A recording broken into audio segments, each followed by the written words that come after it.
Good afternoon, traders. I'm Michael Sabo, Senior Market Strategist with RJO Futures.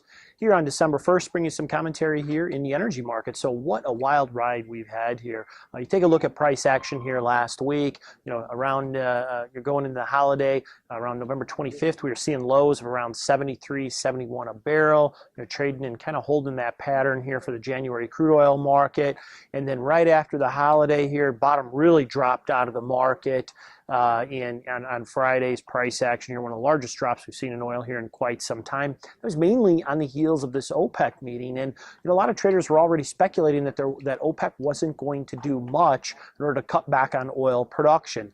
A lot of people think that this is an attempt of OPEC, not that they're not still a powerful organization, but for them to try to attempt to gain control of the oil market, a little bit more control of the oil market by forcing players out of the market. So think about that.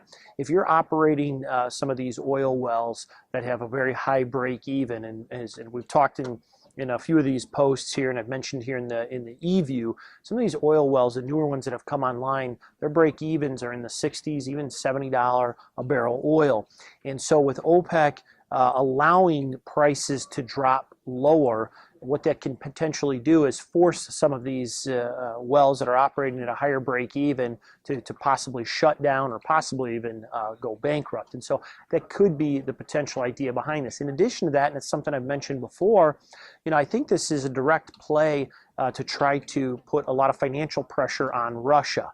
And so I think that there is some behind the scenes working there to help drive prices lower in an attempt to put financial pressure on them. And then we know that that's something that the U.S. and some of its allies have been interested in doing. They made that public that they were going to do certain things here. So there's a lot of different ways to kind of take a look at this. One thing that I do think is this. Take a look at oil prices here today and what has changed. Crude prices experiencing a very big rally here today. We're currently up. The January contract is up over $3. We're trading around $69.15 a barrel.